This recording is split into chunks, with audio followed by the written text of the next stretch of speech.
Check. Test 1, 2, 3, 4. Check test. Dom, are you able to hear me? Yes, I can hear you. Okay, let me get your volume up on my side here. Check 1, 2. One more time, Mr. Morse. Yep, check 1, 2. Okay, thank you. Thank you.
Good afternoon, everyone. I'd like to call this meeting to order.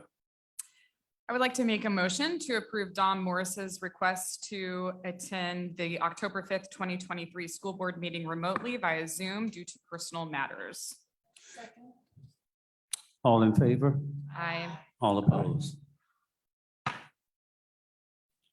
And let's have a moment of silence.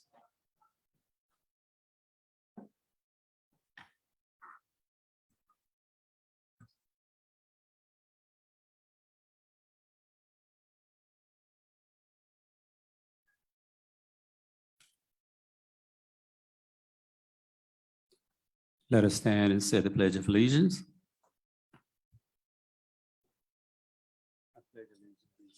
To the flag of the United States of America and to the republic for which it stands, one nation, under God, indivisible, with liberty and justice for all.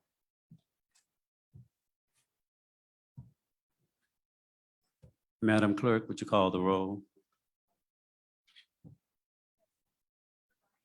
Present. Here, Here. present. Here.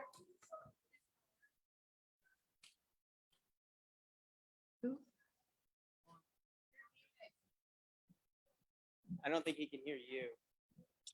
Mr. Is that Morse, for me? Yep, calling roll for you. Aye. I'm sorry, I couldn't hear. Yes. Present.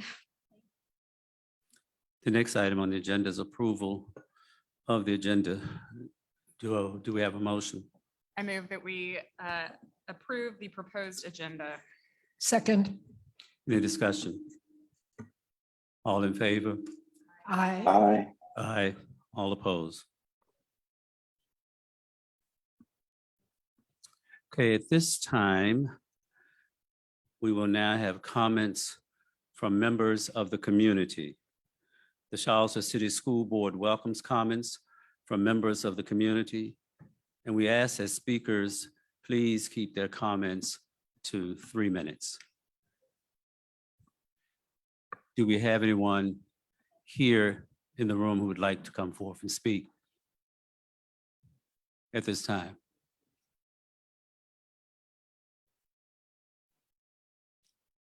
Okay, is there anyone currently in Zoom that would like to speak? Please state your name and address. And I'll just ask anybody who's on Zoom who would like to speak to please raise their hand so that I can acknowledge you and promote you to a speaking position of the panelist view.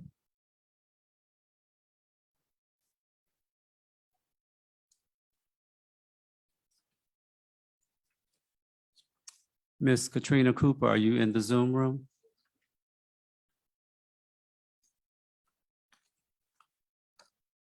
Mhm.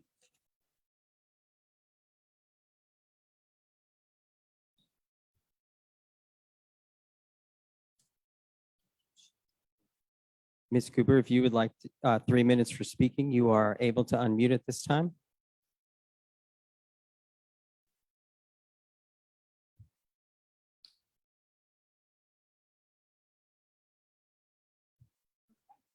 Okay. Is there anyone else in the room who would like to speak at this time? If not, you have another opportunity later on in the meeting. All right, thank you. Next on our agenda is special recognition. And Ms. Resnick, you will come forth and do the resolution on Disability History and Awareness Month 2023.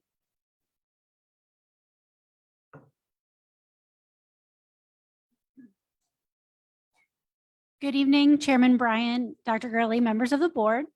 I'm here tonight to ask for your support in acknowledging October as Disability History and Awareness Month, Dyslexia Awareness Month, and Bullying Prevention Month. So first, Disability History and Awareness Month highlights the importance of increasing public awareness and respect for persons with disabilities, informing the public about the many contributions to society and emphasizing the ability of disabled persons. Disability is a natural part of the human condition, and Charlottesville City Schools is committed to having high expectations for students with disabilities and providing their education in the least restrictive environment. As part of Disability Awareness and History Month, we'll be hosting a tailgate on October 20th. Families can expect to receive a flyer in Parent Square in the coming week, and we will have games and activities as well as a meal. Families who register in advance can receive social narratives, visual supports to increase their access to the tailgate, as well as a sensory kit to use at the game. So we ask that the board take action tonight to approve the resolution for Disability History and Awareness Month. Do you have a motion? I will move that we approve the resolution on Disability History and Awareness Month. Is there a second? Second. Any discussion? All in favor? Aye. All opposed? Motion passed. Okay. In addition to Disability History and Awareness, we want to draw special attention to dyslexia in the month of October. Dyslexia is a learning disability that is characterized by difficulties with reading, writing, and spelling. We want to take this opportunity to celebrate our students with dyslexia who, through specially designed instruction and accommodations and modifications, are able to achieve their goals. We also want to acknowledge the special education teachers who are engaging in professional development to build their skills as teachers of reading. We have many special education teachers who are engaging in or who have completed letters training and the multisensory structured literacy training offered through the Department of Education. Materials will be distributed to schools to increase awareness of the characteristics of dyslexia and effective teaching strategies. We ask that the board take action tonight to approve the resolution on Dyslexia Awareness Month. Do you have a motion to approve the resolution? I'll move that. Thank you. Is there a second? Any discussion? I- Go ahead. Yeah, I would like to just make a comment, as always, thanking Charlottesville City Schools and the state for recognizing this during the month, and not just this month, but every month, knowing very well that you know it takes years to get where we are right now, not just here in Charlottesville City Schools, but throughout the state. I also want to give a shout out to Decoding Dyslexia, which is a grassroots parent movement that started probably, how old is my daughter? Probably 13 years ago, 10 to 13 years ago, working to get parents throughout the state together, going to Richmond and meeting with legislators. They were really key in getting some of the legislation passed specifically for the dyslexia training that has to happen at the state level, the dyslexia school designee And also, we're really key in working with different delegates and senators right now as we move forward with the Virginia Literacy Act. So I think this is just a really unique and important point to make, in the sense that when you're advocating for something and for a group of kids who might need something, so something like explicit instruction with literacy not only benefits kids who are struggling readers who might be dyslexic, but as we are now seeing, the Virginia Literacy Act and the science of reading, something that really would have benefited my daughter years and years and years ago. It really wasn't in place yet, but now we have it. So not only are we catching and helping and able to support our struggling readers who might be dyslexic or have other learning disabilities, but it is also benefiting all of our students. So again, in my mind, that's really what equity is about. You know, and when we're fighting for something, making sure that it benefits everybody. And so I'm just really happy that, again, thank you for recognizing it, and thank you to Charlottesville City Schools and everybody who's a part of where we are right now in supporting all of our students. Thank you, Ms. Torres, for sharing those thoughts. So all in favor of the resolution? Aye. All opposed? Resolution passed. Okay, thank you. Then finally, October is also Bullying Prevention Month. It's a busy month. Throughout this month, our schools will engage in age-appropriate activities to bring awareness to and prevent bullying in schools and online. Almost 30% of youth in the United States are estimated to be involved in bullying, either as a victim or as a bully. And an estimated 160,000 students in kindergarten through 12th grade miss school every day due to a fear of being bullied. Young people who bully others and those that witness bullying can also experience negative mental health effects. I ask that you recognize the month of October as Bullying Prevention Month, with the intention that the issue of bullying and its prevention will be discussed in schools and classrooms. But our schools don't wait to October to establish a positive school culture that positively impacts the mental health of our students. And that's just one way that schools are preventing bullying. Schools are implementing evidence-based practices for social emotional learning, facilitating restorative practices, using data to inform which students need individualized support, and then supporting individual students and families.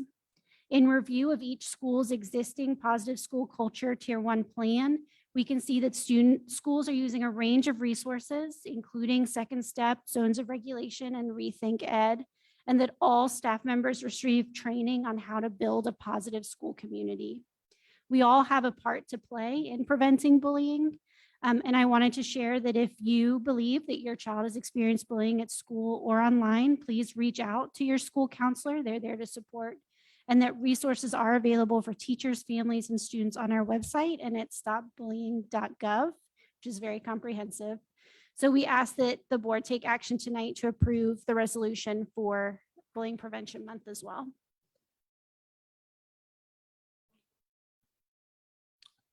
All in favor? Second, yeah. All in favor?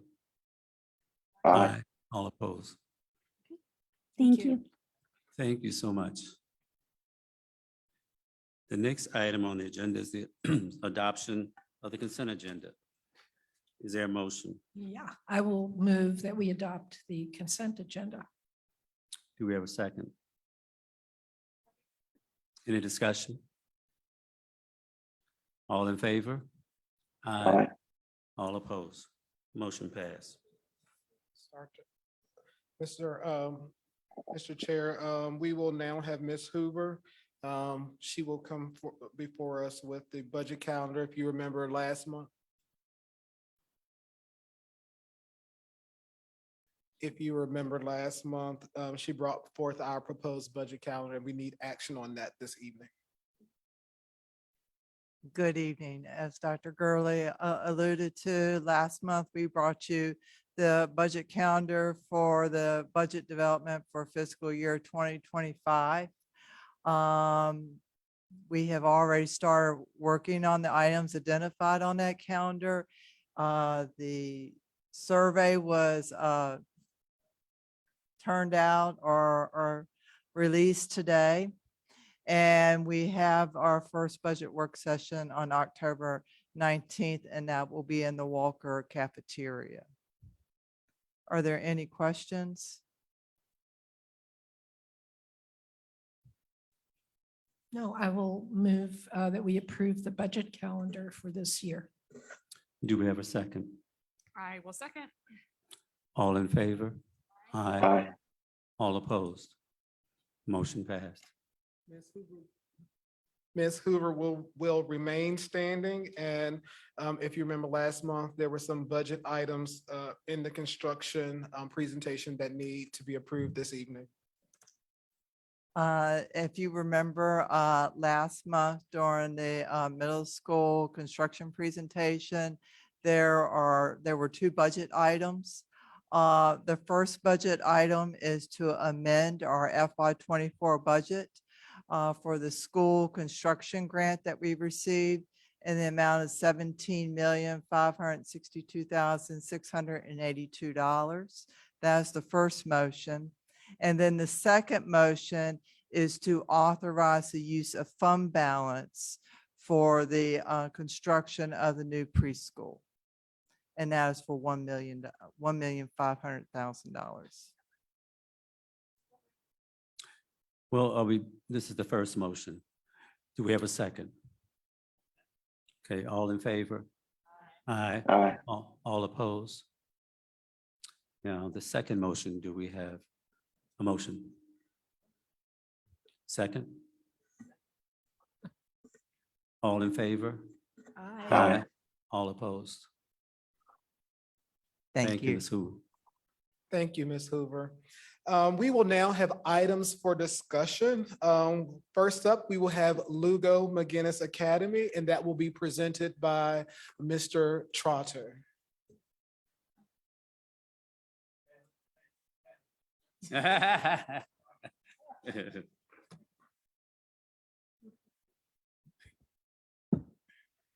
Good afternoon, Board Chair, School Board members, Dr. Gurley. My name is Lamont Trotter, and tonight I will be presenting to you the Educational Compass and Program Review of Lugo McGinnis Academy. On this slide, you will find our division strategic plan that is aligned with our strategic plan goals that are aligned with the division goals. And that is simply as states that all CCS learners will graduate equipped with a plan for the future, and CCS will foster a strong sense of community. At LMA, I would like to say that our school counselor is doing a phenomenal job working with our seniors as well as our underclassmen and making sure that we have a plan and that they're familiar with the correct credits and courses that they belong in. On this slide, you will see that I will discuss 6 segments for tonight's discussion: who we are, our expectations and routines, our enrollment and processes, instructional framework and interventions, community experiences, and our academic compass. Who are we at LMA? Lugo McGinnis Academy is an academic community that supports students within the alternative school setting to meet individual needs around course completion and credit recovery. We are committed to ensure students feel welcomed and respected within our culturally responsive learning environment with healing-centered engagement.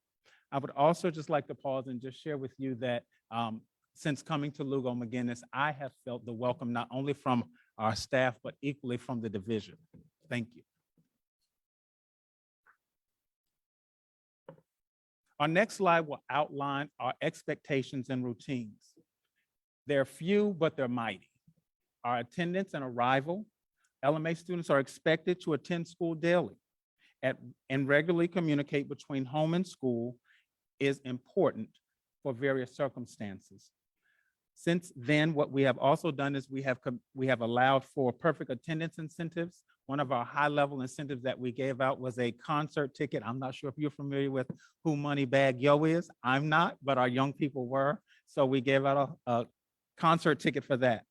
Equally, as we look at course completion, ensuring that our students that have failed a course and not been successful, that they are aligned with a credit recovery course, as well as their initial credit course there. We equally use Edgenuity as a support system. And with Mr. Grady here, we see that he equally uses Edgenuity to a great platform. And finally, our behavior support. So we look at supporting students with and without IEPs to make sure that they receive the necessary supports needed. LMA promotes a place for student voice, mediation, and individuality. Ms. LeClaire, our SEL counselor, Ms. Phelps, our school counselor, Mr. Williams, our family engagement counselor, and our teachers all play a vital part in making sure student support is addressed. When we look at the enrollment at LMA, I am excited to announce that we currently have 26 students and that enrollment continues to climb. We have 5 students under the exceptional education umbrella, and we have 4 particular students that I will highlight shortly in our senior capture. We have 9 staff talent members, and I would also like to say that we have 2 students that are taking Spanish 3 right here in this building at CHS, as well as dual enrollment. And we have 1 young man that is taking nursing at K-Tech. So with that being said, I'm super excited to share that as we receive new students, we have new student orientation where we meet with our families prior to them enrolling at LMA, so they will know exactly what the culture is that we expect as the students enroll at LMA.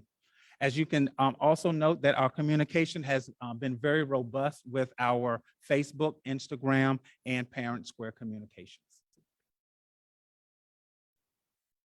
Our instructional framework at LMA outlines that we continue to follow the division expectations as it relates to class assignments and coursework. Again, outlining that we have students that take courses at CHS and K-Tech. Student schedules are twofold. Again, looking at credit recovery for those students that need additional coursework, as well as initial credit. Again, we use Edgenuity. I would like to just stay there for a second because with our students that are supported through Edgenuity, we celebrate those young people for completing those courses on time and before course completion. And finally, the LMA staff provides direct instruction, project-based learning opportunities, independent learning opportunities as well. Our community experiences are great and mighty. I will first start with our MEMA and our Lighthouse Studio partners that come each Thursday. The first day that they came, I noticed that our students' faces lit up because of the type of engagement that took place with our MEMA group. They are a music group where students have the opportunity to develop music and different opportunities around music theory. Our Lighthouse Studio is our filmmaking project that our students equally are partnered with. And so they equally come in to talk about filmmaking, technical abilities, and collaboration and communication. And going back up to our first group, which is our YPAR, which is Youth Participatory Action Research.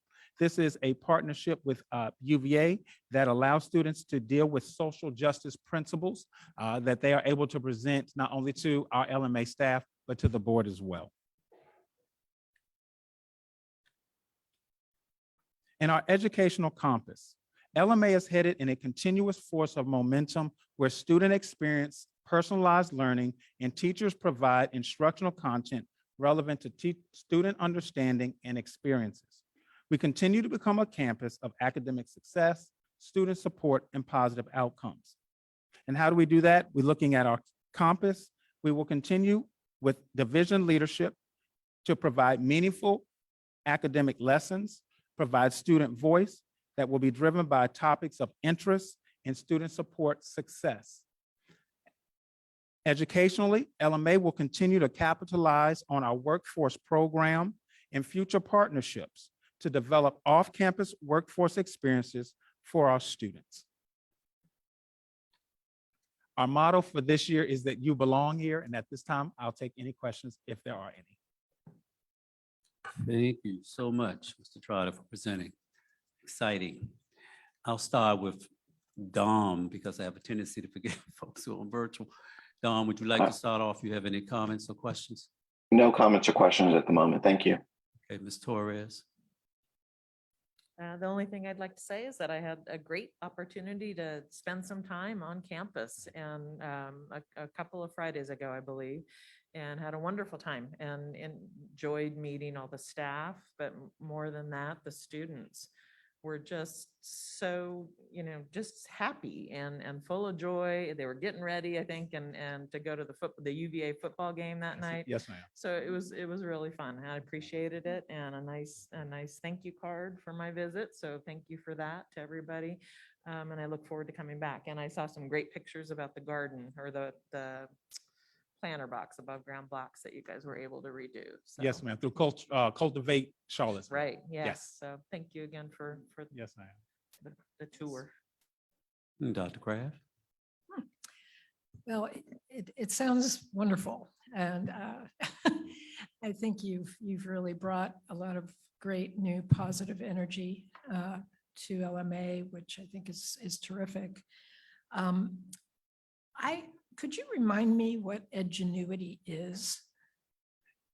Yes, ma'am. Edgenuity is one of our online platforms where students have the opportunity to complete core courses that will align with VDOE content. Okay. And just curious, are the students, is the goal to have students remain there for like the whole year?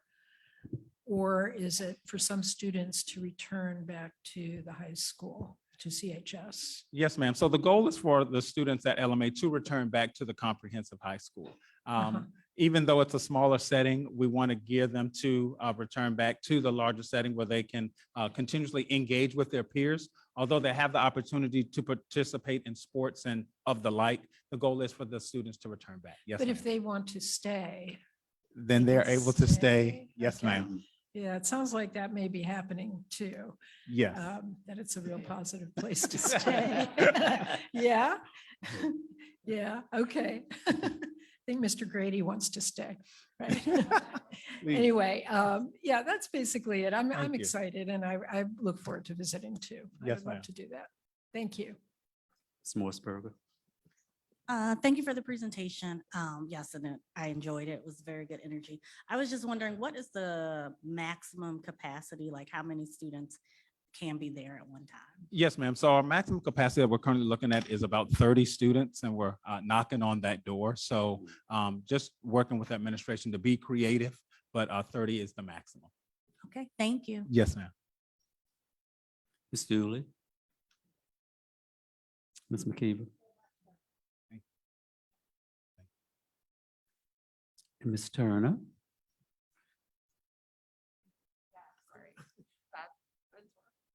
I don't really know much about Lugo McGinnis Academy, but seeing your presentation, I can really tell like the passion you have, and it was a really nice presentation too. And I'm just really excited for you and the kids at Lugo McGinnis Academy. So thank you so much. Thank you.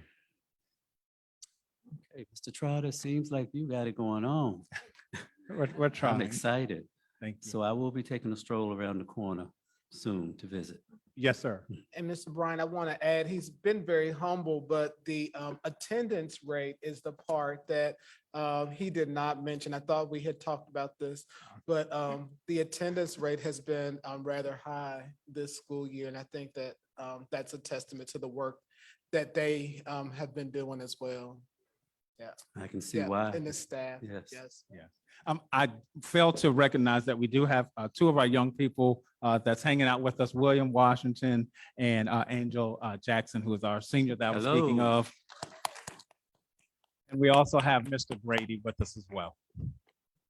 Thank you. Thank you so much, Mr. Trotter. It does sound like they're gonna need a bigger building. Just putting that on, putting that on the radar. It was on my list and we talked about having to maybe build up there if we're gonna Yes. stay in that same footprint. Yes. All right, next on our agenda, we will have an equity and family engagement update by Johnson and Johnson. Mhm. We are trademarking it. Maybe it's already done. We don't know. Good evening, Mr. Chair, school board members, and Dr. Gurley. As always, I want to take a moment to thank you for your ongoing support and affirmation of our equity work. This presentation is an overview of the past, present, and future of our equity work. I would like to begin this evening by providing a high-level overview of the history of our work and why this work continues to be important. Our first slide provides snapshots of our community's history with race, racism, and systemic inequities. In the top left corner is a photo of 2 Black students learning at home after the city decided to shut down schools instead of desegregating them during massive resistance movement. The bottom right is a snippet of a news article that speaks of racial unrest and riots in the schools in the 1980s. The bottom left reflects an image of the Unite the Right protests in August of 2017. And in 2018, there was an article written in the New York Times about racial inequities found within the school division. And a photo of that article is in the top right corner. As a culminating result of these events, particularly the New York Times article, the community, including students at the time, urged the school division to immediately take action by evaluating, improving, and ending practices that were harmful to marginalized groups.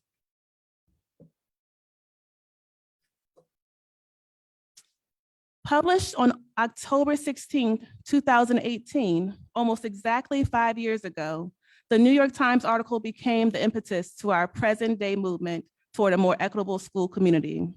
During this initial phase, the school division and the community held over 15 school-based, student-led, and community events, along with surveys to solicit and provide feedback.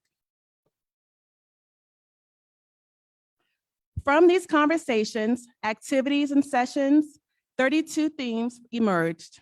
From the 32 themes, the community narrowed them down to 4 key focus areas. Our 4 key focus areas became the building blocks for our equity work. They were equity foundations, diverse, inclusive, and rigorous learning experiences, supported and supportive staff, and growing relationships. Over the course of 5 years, here are some examples of what we have accomplished. To establish a solid foundation for our equity work, the school board adopted an equity policy, an anti-racism policy, and most recently, a transgender non-binary student support policy. Initially, the division created school-based equity councils and a division-level equity committee, which was composed of staff, parents, and community members. The division has also organized multiple ways in which students can provide ideas, thoughts, and concerns to the division and school leadership, including as school board representatives, through advisory groups, and student-led conversations. Additionally, we reassigned the students in the West Haven community to its neighborhood elementary school, and we also now provide division-wide free nutrition and school supplies. For our diverse, inclusive, and rigorous learning experiences goal, we have an intentional focus on recruiting a more diverse staff. We redesigned our gifted model, exposed more students to honors level content, and revised the social sciences curriculum to a more inclusive and truthful history. In our supported and supportive staff focus area, the division began providing a higher quality mentoring and support for our new and veteran teachers, and all teachers now receive a baseline of equity-focused professional learning and have the opportunity to delve deeper into division-organized equity certificate programming. The division and individual schools began celebrating and recognizing teachers and students in a more intentional way, and we've adopted a collective bargaining agreement that elevates teacher voices. We built our family and community engagement department at the division level, and we've implemented a new communication tool that translates our communications into many different languages. We've reviewed and revised our discipline processes and procedures, and we overhauled the school safety model with a deeper focus on proactive relationship building at the center of our new model. Our overall goal has been to move our division beyond decades of good intentions into a new era of positive impact. And so our work continues. We began with our 4 key focus areas, transitioned into our inclusive excellence framework, which we presented to the board last year, and now the new strategic plan embeds all of that work and provides our action plan for the future of ongoing work for the next 5 years. It is designed to hold Charlottesville City Schools accountable for our commitment to our community. As we transition into the next phase of our equity work, accountability will be essential. In January 2021, the Equity Committee at that time began to address the previous superintendent's specific charge of recommending up to 10 data dashboard metrics. We're taking that information along with the measurements listed in the strategic plan and creating a data dashboard for the division. Together with our consulting firm, we have created a timeline that will tentatively have our dashboard ready for public viewing at the start of our second semester. I, along with the Director of Data Assessment and Communications Department, will be responsible for annual updates to this resource. As we continue to finalize the foundation of our equity work as a division, we must continue to establish division-level protocols, streamlining processes, and uphold accountability, as well as continue to embed equity as part of our school system expectations. Part of doing these three things includes evolving as needed. With evolution comes innovation, and from that, the Office of Strategic Initiatives has emerged. The Office of Strategic Initiatives, while still under development, will allow us to formally house space for meeting needs, the coordination and implementation of special projects, as well as family community partnerships and engagement. The office will also support the implementation of our strategic plan's priority areas. Here are a few examples of streamlining processes under the Office of Strategic Initiatives. We have been a part of leading the development of the strategic plan and our equity certificate opportunities. With the awareness that supporting our students is a community effort, we have streamlined our volunteer and donation processes. Using the example of volunteering specifically, we have created a volunteer handbook and implemented a required registration process and training. Since its implementation, we have trained well over 140 volunteers, including community members, UVA students, parents, and community partners. We have also created specific volunteer opportunities, such as supporting our walking buses, our family engagement efforts, and being a member of our Village Keepers program. Our Village Keepers program is a strong reflection of the community coming together to support our students.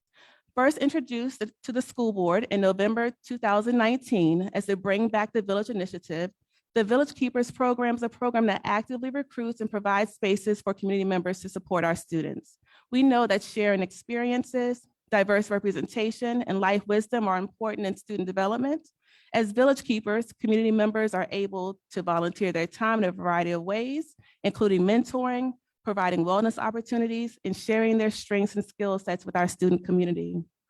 Tonight, I have invited Shanice Bradford, a member of our Village Keepers program, to take a minute to share her work with you this evening.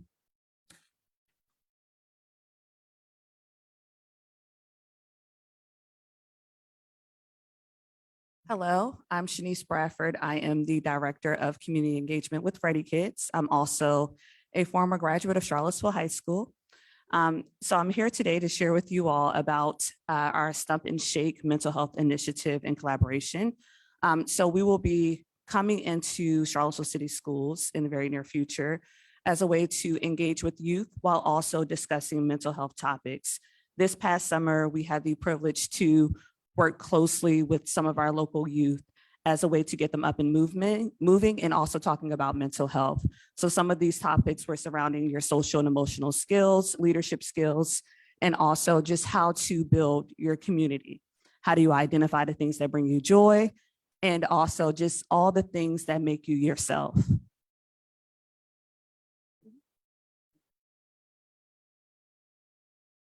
Good evening, everyone. Village Keepers is a prime example, even by definition, that it takes many to support all, and it's a shared responsibility to do so. In the work that I coordinate, family engagement is also a shared responsibility between the family, community, and school. Each participant plays a part in ensuring that our students are served, supported, loved, valued, and evolve into functional adults. No one participant owns one role or duty more than the other, as we know that anything that we can do alone, we can likely do better together in partnership and collaboration. You've heard the many ways that our Charlottesville community has come together to provide for each other, and I want to take this opportunity to say thank you to the ones I've worked with in this role since 2019 to help us along the way. Your collaboration has made sure that students and families have access to free and essential items like hygiene and school supplies, backpacks, and coats. Your collaboration has provided snacks during the school day and for field trips, along with meals during breaks so that our students don't go hungry. Your collaboration has provided opportunities for our families to learn, to voice their concerns and give feedback. Your collaboration allows us to meet needs in a way that centers dignity and respect for where people are. We thank each and every one of you for the opportunity to continue to help, support, and improve with your feedback. And so I will just take a little bit of time talking about some of the ways that we share responsibility with stakeholders, including donors, partners, families, students, and community members. Reciprocity is defined as mutual dependence, action, or influence. Part of our donor relations is being mindful of how we can support our donors or partners as well. And this looks like assisting with the planning or coordination of our partners' events. We also promote and elevate opportunities or events that would be beneficial to our students and families. You may see us volunteering at these events as well, or sharing information about how the community can volunteer, just as these partners would do for us.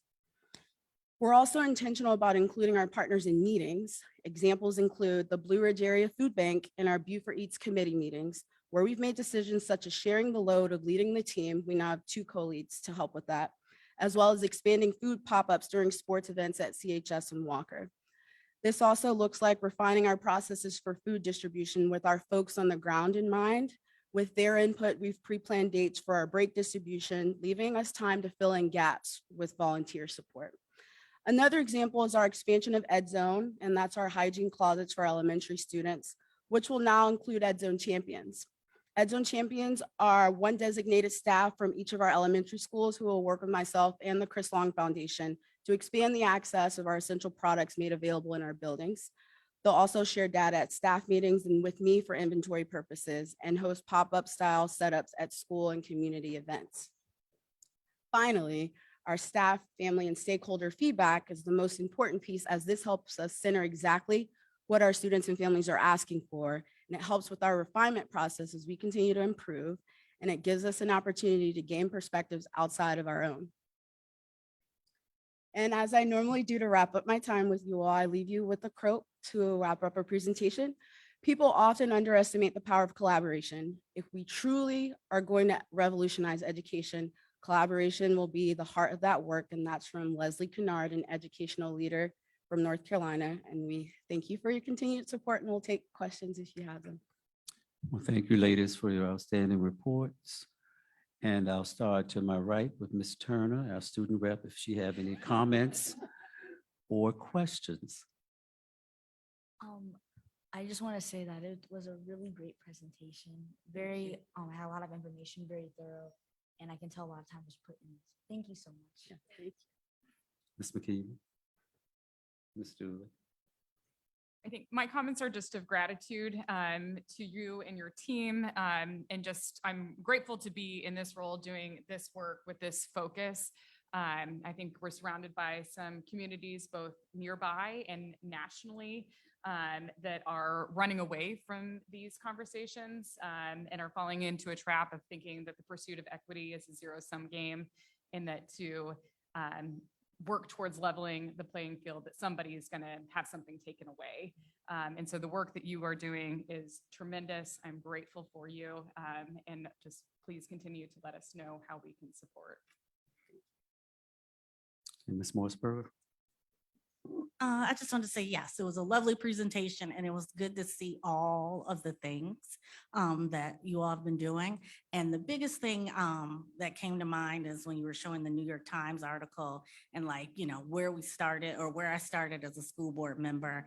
And what stood out to me the most about what you all do is that when COVID happened, when it started, and everyone's like, you can see the cracks in society. I felt like this school division really came together to take care of people, and you all organized, like you just pivoted just so beautifully and gracefully, and you helped so many people, and y'all are still, you know, doing all of those things now.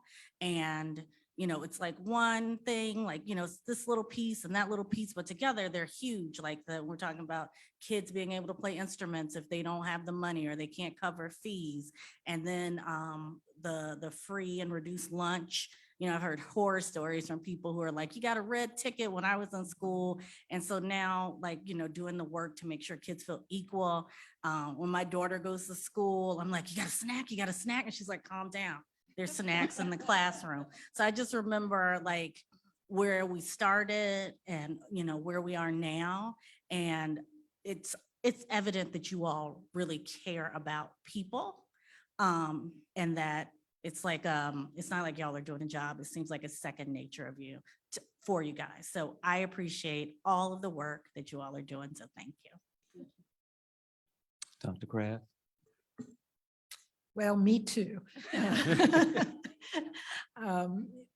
Yeah, I think we're very fortunate to have such a great team to really grow this work and to make it more than just words. I mean, there's so much actually happening to make this real in people's lives. And I think that's really awesome. So I had one question, and that is about the donors. When you talk about donors, wondering like, what, you know, who are the donors that you have in mind, and where are you in terms of being able to raise the support that you need to do this work? Yeah, our main donors, I would say, are the Chris Long Foundation. So they give us the support through EdZone. The Emergency Food Network donates food cards, their time, and then cards so that we can purchase our hygiene items for our secondary students. We also get community donations. And so sometimes people just call us and say, I have money to give. Where does it go? And we just let them know, send it to our finance office with attention to family and community engagement. And so we get, we get money from quite a few people, if you want to. And we don't just get money. I think we get time, we get talents, we get everything that the community has to offer. We have wonderful partnerships with organizations, but we couldn't pull off a lot of the things that we do without the community support. For example, when we decided to do our back to school, our school supply initiative, it was new this year. And without the community rallying behind that, we wouldn't have been able to pull it off in the way that we did. United Way gave us a great donation, but we also, through the community, got all the supplies that we needed to create almost, I think it was over like 1,500 backpacks for the school community. And so we're looking at this as a village effort, a community effort, like all the work that we do together. So do you feel like you are getting what you need? I would say that we are. I think we are fortunate, a fortunate community to have people being willing to give what they can. And so we do have everything that we need at this time. We are in the process of rolling out a snack drive and a coat drive. So it's that season. And so that will be our next solicitation for the community. Great. Well, thank you so much for your work. Ms. Torres? Yeah, you said me too. I guess I need to say me three to a lot of that. But I think the pieces that I've enjoyed and been impressed by are just the evolution of the work that you all have done, as my colleagues have stated, through the years, as things changed, as COVID rolled out. Again, we didn't stop. I mean, the whole community came together and we did it in different ways, and we're continuing to do it, but to watch how that's changed and how you all and everybody kind of reevaluates what we're doing and how we can do it better. And so I just appreciate that from both of you and from your team, and both of your hearts. And as always, give us a shout out or give us a shout if you need help, because we'll show up. I love being and watching what you all do. Thank you all so much for the gratitude and the praise that you all give us. But I want us to make sure that we see ourselves in the work that we've done. We couldn't have done the work that we have accomplished in the 5 years without being together. We have so much more to do. And so that will continue to take a collaborative effort. And so please continue to see yourself in the things that we've accomplished and the work that we need to continue to do. We appreciate you all. Thank you, ladies. I haven't said my part and you're running away.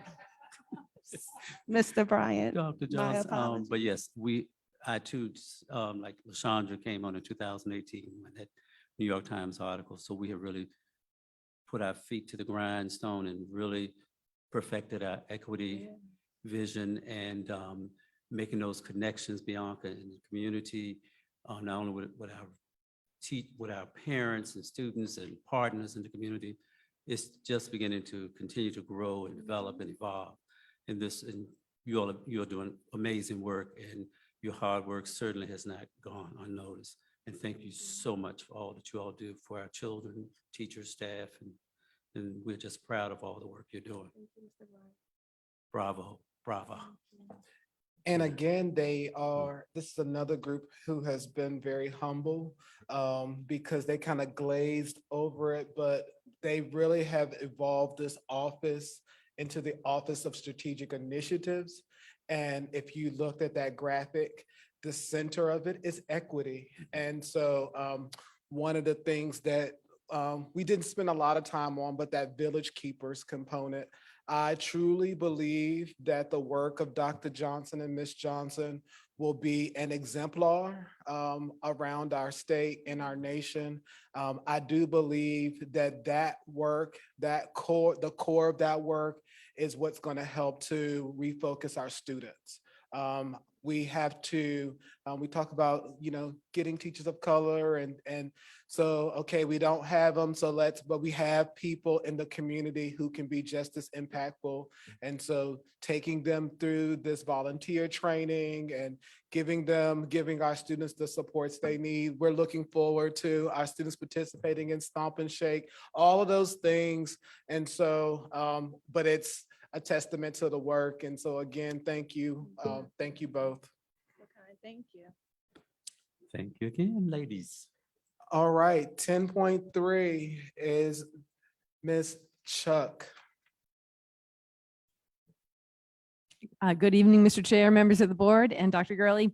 I have to say I'm following two tough acts right here. But I will say the one card I have is that the work of developing our strategic, legislative priorities for the year in some ways really operationalizes all the work we've seen in the last couple of presentations to help us pave the way to make life easier for ourselves, to make the changes we want to see for ourselves, and to help school divisions across the country make changes as well.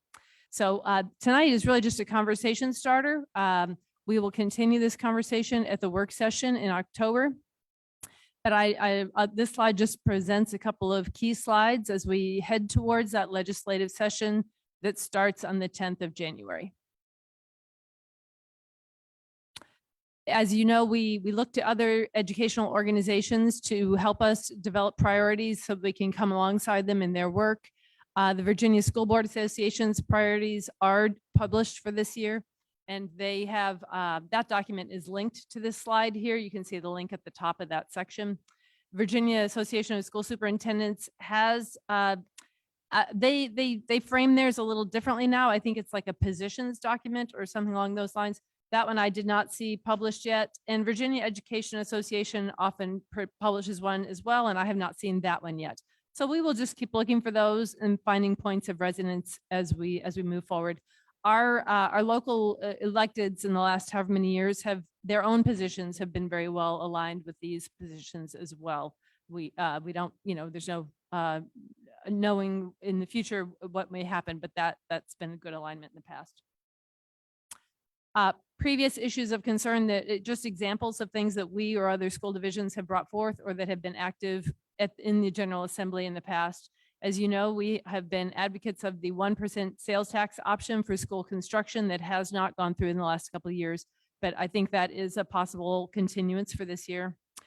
We have in the past, we've had success clearing up some of the bureaucracy about after-school care regulations. An active subject has been teacher licensure and alternative paths to certification in light of the national teaching shortage. And as you know, many cultural flashpoints have come up, not only in Virginia, but across the nation as people look to K-12 education. Upcoming areas of interest, and I don't know, I'm happy to cede the floor to Ms. Torres because I know she attended a conference to hear some of these presentations. And I'm not going to read all the words on this slide, but you can see that there's a lot of items on this list that have direct relevance to our schools and our students, our teachers, and our staff. And so we will want to be following these issues as the session goes. And again, at the work session, if we want to talk about any of these particular issues more closely, or as we get closer to the session, we hope to schedule a time to connect with our local electeds after the election. So we'll have a chance to go deeper on what these things might mean to us.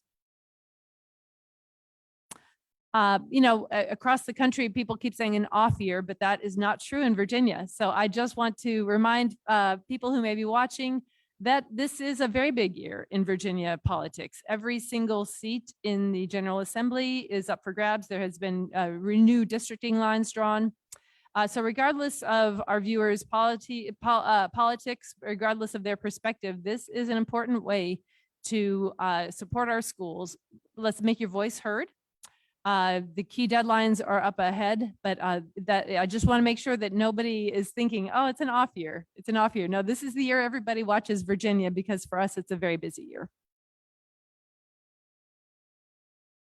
So for our next steps, as I say, this presentation is truly just a conversation starter. You all are welcome to ask questions or have conversation among yourselves if you want. But we just wanted to kind of set the table for the things you might start listening for and looking for in the weeks to come, especially as some of these other position papers are published, or as we gain greater clarity about how some of these issues might be shaping up in the General Assembly. If you all have specific suggestions that you'd like me to look into, or questions about specific items that you'd like me to research or find answers for before the work session, I hope you'll send me an email. That will be the chance. The work session is a chance to really have a deep conversation around these issues. And then we will find time to connect with our local electeds after the election, when they've hopefully caught up on their sleep a little bit. And is that the last slide? I believe that is the last slide. So I'm happy to take questions now if you have any, or if you just want to table this until the work session, that's entirely up to you. Okay, would you all like to wait until the work session? Or do you have questions now?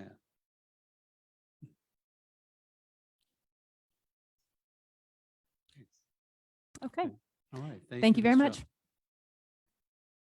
And I do want to publicly thank Ms. Chuck for the 1 million hats she wears, team of 2.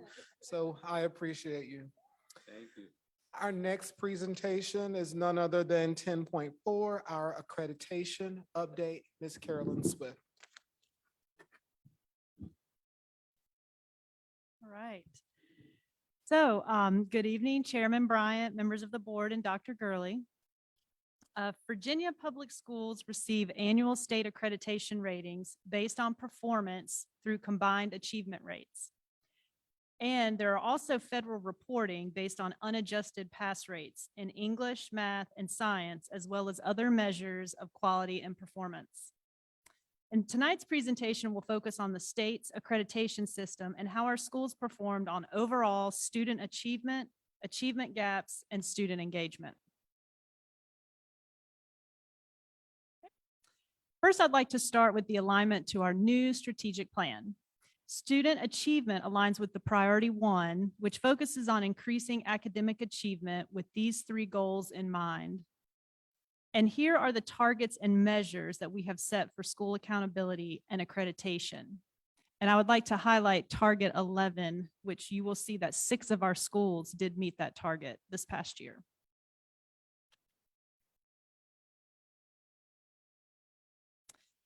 So like the state, we continue to feel the impacts of the pandemic and do not see the progress our students deserve on the Virginia Standards of Learning tests. But even so, we see some causes for celebration. CHS's data is particularly strong, with 93% in English, well above the state's benchmark of 75%, and 83% in math, again, well above the 70% benchmark. CHS also continued to report high rates for on-time, graduation, and completion rates. The on-time rate stayed at a high of 93%, slightly higher than the state average and a very high rate among other cities. The graduation and completion index rose about 3 points to 93.7%. All of our elementary schools' combined achievement rates exceeded the state benchmarks in reading, and most exceeded state benchmarks in math. 2 of our elementary schools, Burnley Moran and Jackson Via, have emerged from periods of academic review and state monitoring due to improvements and gains in student achievement. A number of the division student groups showed small but needed gains in the unadjusted pass rates. For instance, our Black students were up 5% in reading and 9% in math. And our students with disabilities were up 6% in reading and 8% in math.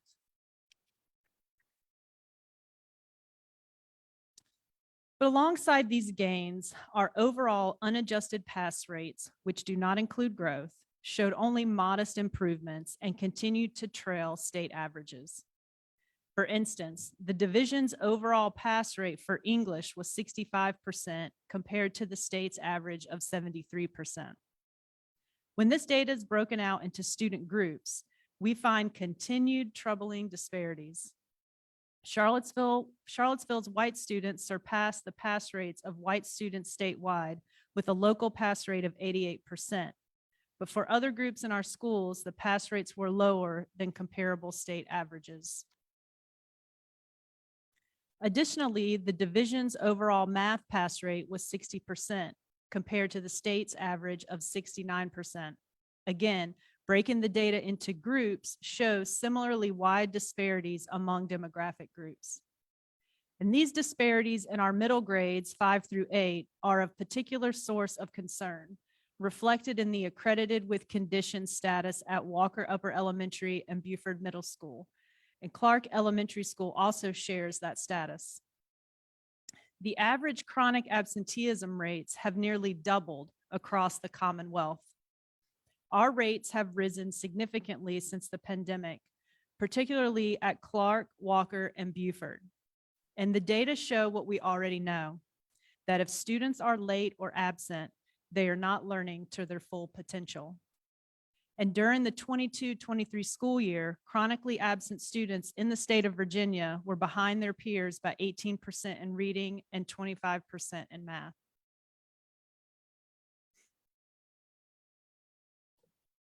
The state accountability system is based on the requirements included in the standards of accreditation that measure student performance on multiple school quality indicators. The school quality indicators provide information on overall student achievement, achievement gaps, and student engagement. The 23-24 accreditation results are based on the data from the 22-23 school year and compared to the previous year data from the 21-22 school year. It is important to note that the final performance rating is based on the current year unless the cumulative 3-year rate is more favorable. Performance on each school quality indicator is rated at one of 3 performance levels. So level 1, the performance meets or exceeds the state standards for the indicator or making adequate progress. Level 2, the performance is near the standard or making sufficient progress. And level 3, performance is below standard. Under the SOA or standards of accreditation, schools earn one of the following 3 ratings: accredited, accredited with conditions, or accreditation denied. All of our schools are accredited for this school year. However, 3 of our schools are accredited with conditions, which means schools with 1 or more school quality indicators at a level 3. Schools with level 2 indicators for all students in English, math, or science, and schools with any level 3 for any indicator will undergo academic review. For state and federal requirements, regardless of performance level, all schools must develop and implement an improvement plan that provides a roadmap that sets out the changes a school needs to make to improve the level of student achievement and shows how and when these changes will be made. Schools identify the necessary targeted work that needs to occur and organize the strategies and resources required to support that work. And division leadership will monitor these plans for implementation and impact throughout the school year, including our scheduled school success meetings. So elementary and middle schools are evaluated on the overall pass rates and growth in English and math, and the overall pass rates in science in grades 5 and 8. The high school is evaluated on the overall pass rates in English, math, and science, but these rates do not include year-to-year growth, but does include English learners who made progress towards English proficiency. So here's a breakdown of the performance levels for academic achievement and how a school's final performance level is determined. For English and math in grades 3 through 8, the combined achievement rate includes students who passed the SOL tests and students who did not pass but demonstrated significant growth, meeting or exceeding progress benchmarks, including the English learners that made progress towards English proficiency. The state benchmark for level 1 performance rating in reading is 75% and 70% in math. One thing to note that last year, student growth was only calculated from spring to spring, which was different than the 21-22 school year that also calculated growth from the 21 fall growth assessment as well as spring to spring. And for the achievement gaps or the student groups in reading and math, a school will remain at a level 1 if no more than one student group is at a level 2. Performance levels for student engagement include the Graduation and Completion Index, which is based on the performance for the most recently graduating cohort of students or on a 3-year average. It also includes a high school 4-year cohort dropout rate, chronic absenteeism, which is defined as missing 10% or more of the school year regardless of reason. Rates less than 15% will receive a level 1 rating. And the College Career and Civic Readiness Index, which measures the extent to which students successfully complete advanced coursework, CTE coursework and credentialing, and work-based service learning. Schools can meet level 1 or level 2 performance ratings by also demonstrating adequate improvement, which is accomplished by reducing the failure rate by at least 10% from the previous year, as designated as R10. R10 is used in the academic achievement and academic gap indicators, as well as chronic absenteeism and dropout rate. All right, so now let's review the accreditation results by school.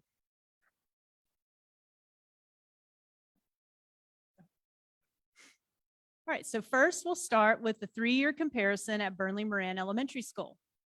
Overall, Burnley Moran continues to exceed state benchmarks as they have maintained their reading and math achievement rates and continue to outperform pre-pandemic rates.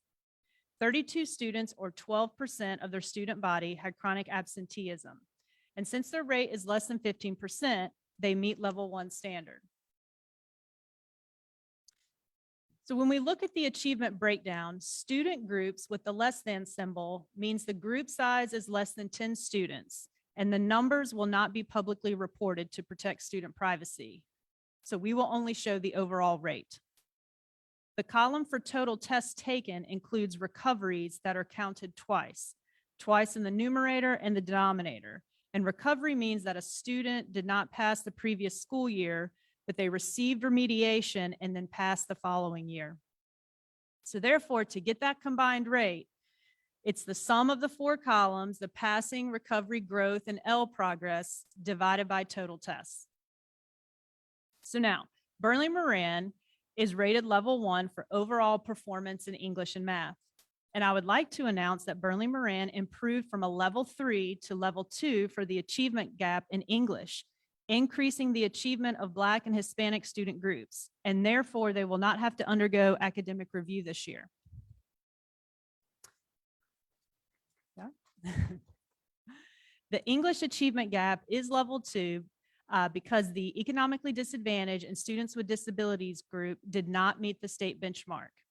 Student groups such as the Asian and multiple races did not meet the benchmark, but remain level 1 based on the 3-year average. The math achievement gap is level 2, as the Black student group and students with disabilities group did not meet the state benchmark. However, the Black student group did improve from level 3 to level 2 this past year by reducing the failure rate more than 10%.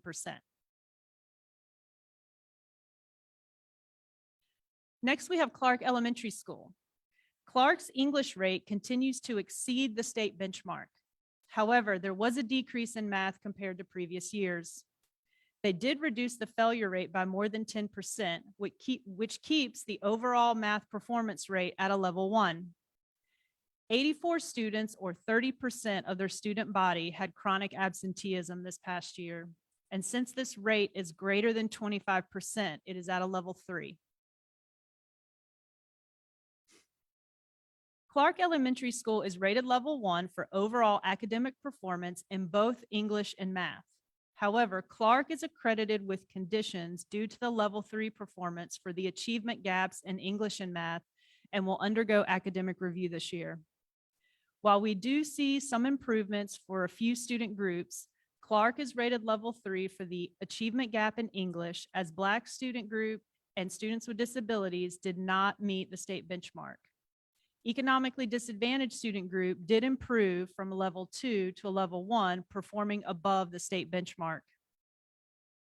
In math, the overall performance is level 1 because of the reduction of the failure rate.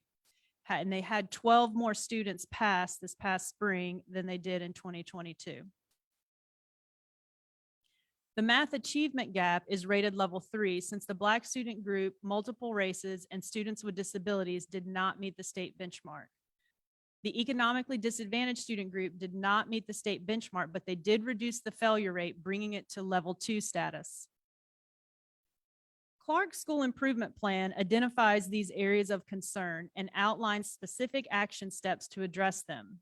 And a few of those examples include ensuring equitable student participation by increasing the amount of relevant student reading, writing, and discourse during instruction that follows the science of reading research. Increasing the explicitness of math instruction and using proven instructional strategies to build conceptual understanding. Providing professional learning opportunities from the Virginia Assessment for Literacy Updated and Expanded series, and coaching support to assist teachers with implementing reasoning routines in math to help students with problem solving. Clark also has a goal to reduce chronic absenteeism by implementing a proactive tiered support system that connects school staff with students and families to provide personalized early outreach and success plans to increase student attendance. Clark's attendance team will also monitor data and ensure procedures are being followed to capture accurate daily attendance. Ms. Swift, can I ask a question? So in the past, Clark has been routinely with has had issues with accreditation, so they've often been with conditions. So as I recall, just giant notebooks full of lesson plans and all. So do we look back on what we did correctly, like in the past, to get to a point where we succeeded in the past? Like, you just spouted off a lot of different ways that you guys are looking to course correct, but did you look back to what we did correctly in the past? Yes, so a lot of these action steps were suggestions from the state. So when we did the academic review with the state, this was a lot of the feedback from our division team and the state. So when they had their level 3 monitoring meeting in the spring, this was a lot of feedback that they've now incorporated into their plan. So we do look back and kind of do that, bring in some of that feedback and that course correction to make sure that we're improving. Okay, so you're saying that what you all are using as information is what the state tells you to do? Yeah, so it was a combination of our division team that met with Clark and also feedback because they had to present to the state with the division team. And then, so this was in addition to our feedback from the state. And just one little caveat to that too, is that the accreditation system, when Clark came out the last time, the accreditation system is completely different now. So many of the indicators, many of the high level indicators are where we were or better. What's pulling us down now with the condition part is that when the accreditation system changed, it's these if two or more subgroups, then you go yellow, So I think that's what's changed a little bit. So a part of it is unfortunately, I guess it's kind of that cliche of comparing apples and oranges in terms of the systems, because the accreditation systems have completely changed.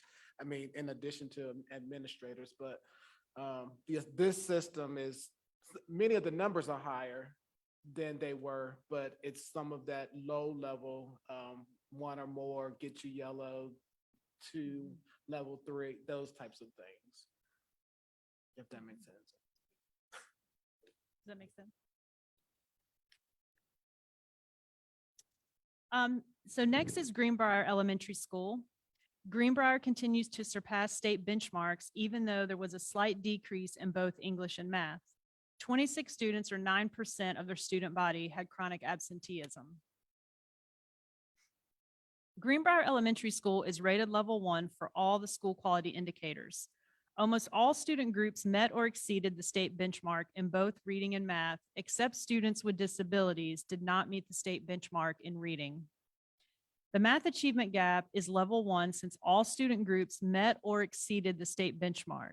And the Black student group is also level 1 as the failure rate decreased by more than 10% from the previous year. Here, that's what the R10 means, yes. It's like, so that means that there was a greater than 10% loss? 10% or more. So the failure rate reduced, meaning more students passed. Thank you. Yes.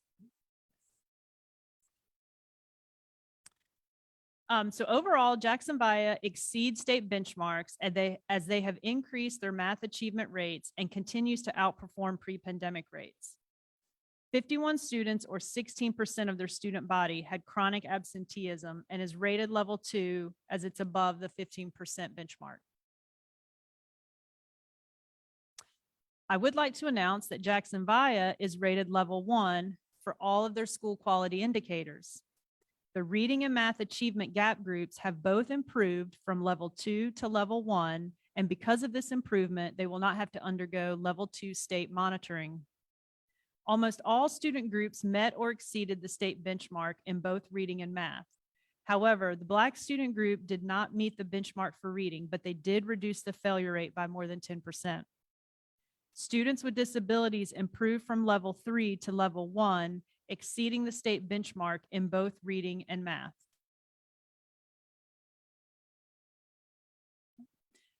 Next, Johnson Elementary School. Johnson continues to exceed state benchmarks and pre-pandemic rates, even though they did have a slight decrease in English and math.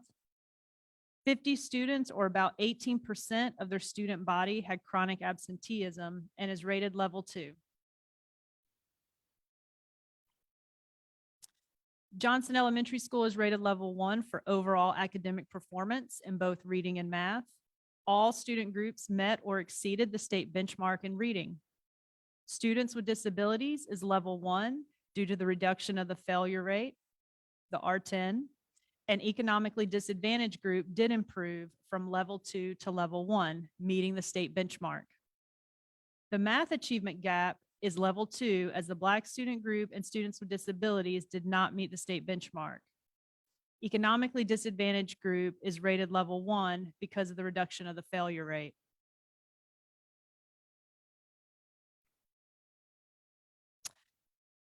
Venable also continues to exceed the state benchmarks for both reading and math, with significant gains in math. 43 students, or 15% of their student body, had chronic absenteeism and is rated level 2 since it's slightly over 15%.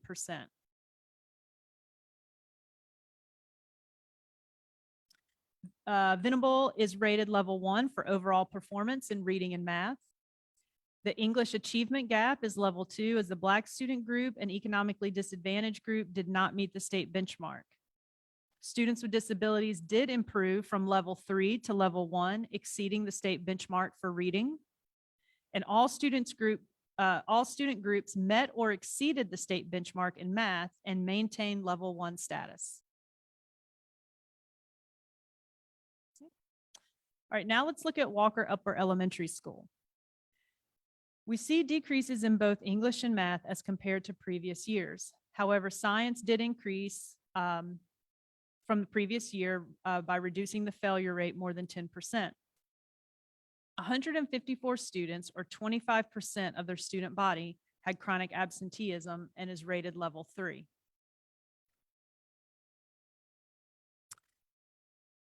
Walker is rated level 1 for overall performance in English and math. However, Walker is accredited with conditions due to level 3 performance for achievement gaps in English and math, and overall performance in science is rated level 2. Therefore, they will undergo academic review this year. The English achievement gap is level 3 as the Black student group and students with disabilities did not meet the state benchmark. The math achievement gap is level 3 because the Black student group, economically disadvantaged, and students with disabilities did not meet the state benchmark. The science overall pass rate did not meet the state benchmark of 70%, but they did reduce the failure rate.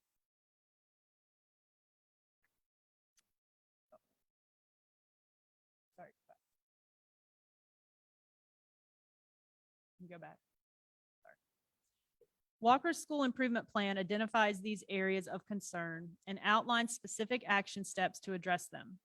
A few examples include ensuring that all students are interacting with grade level text and having their individualized needs met through differentiated skill groups and intervention groups.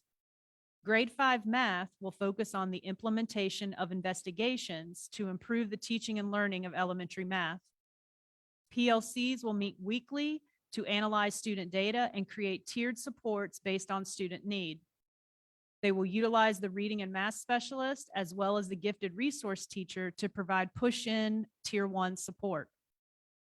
Teachers will engage in year-long professional learning with Dr. Sean Woodley on culturally relevant teaching and specific content-related PL, such as learning how to scaffold complex texts. Walker staff is also committed to addressing attendance concerns through a tiered approach that begins with family engagement, establishing positive relationships, and educating students and families about the importance of attendance for achievement. Walker's attendance team will monitor the data and use it to organize their attendance improvement strategies and ensure chronically absent students receive support. Here's Buford Middle School's 3-year comparison. Buford had a slight increase in English, including the reduction of the failure rate, but they did have a decrease in both math and science when compared to previous years. 208 students, or 36% of their student body, had chronic absenteeism and is rated level 3 since it's above 25%.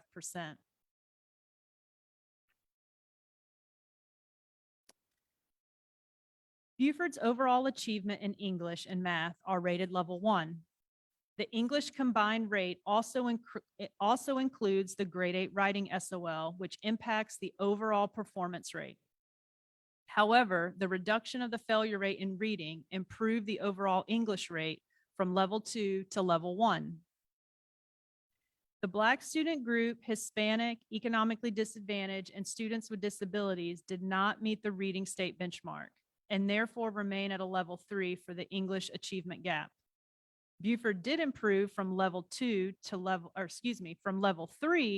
2 for the economically disadvantaged and Hispanic student groups by reducing the failure rate.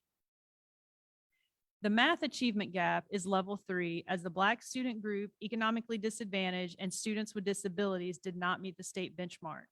Buford did improve from a level 3 to a level 2 for the Black student group and economically disadvantaged student group by reducing the failure rate.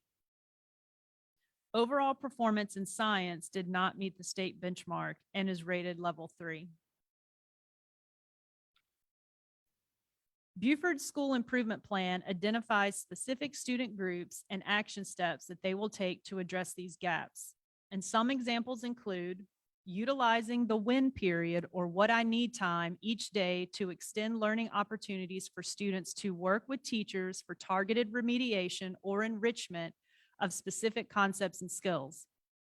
Reading and math specialists will provide tier 3 intervention as well as push-in support during tier 1 instruction. The English department will participate in professional learning with Dr. Christy Dubé to learn how to accelerate the reading achievement of every student through a focus on high quality differentiated tier 1 instruction. The math department is working with consultant Skip Tyler to help teachers differentiate instruction and build thinking classrooms, as well as target specific standards and skills students need to be successful in higher level math courses. And all staff will engage in culturally relevant teaching sessions with Dr. Sean Woodley.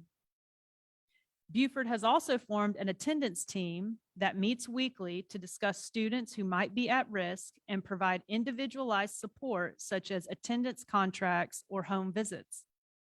They also have a plan in place to make sure that all attendance procedures and protocols are being followed to ensure there is an accurate account of daily attendance. And last, we have Charlottesville High School. The high school's overall performance in English, math, and science continue to exceed state benchmarks. 248 students, or about 19% of the student body, had chronic absenteeism and is rated level 2 since it's above 15%.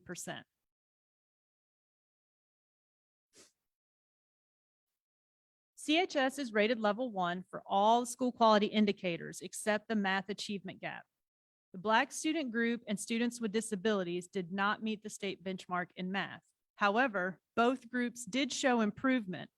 Students with disabilities had significant gains from the previous year, as noted by R10, and all other student groups met or exceeded the state benchmark.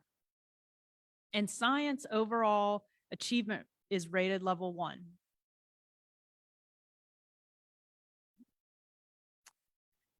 CHS continues to report high rates on the on-time graduation and completion rates, which rose about 3 points to 93.7%, surpassing the state benchmark.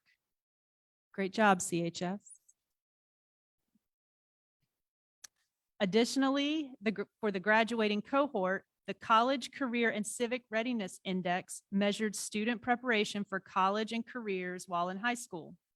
Credit is given for advanced coursework such as AP and dual enrollment courses, CTE courses and credentials, as well as work-based and service learning. The 2023 cohort had an index of 76%, which meets level 2 performance. To meet level 1 performance, the state benchmark is 85%.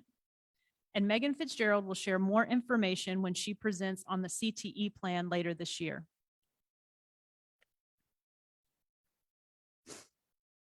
So while we do see a lot of gains, including many of our student groups, we know we still have a lot of work to do.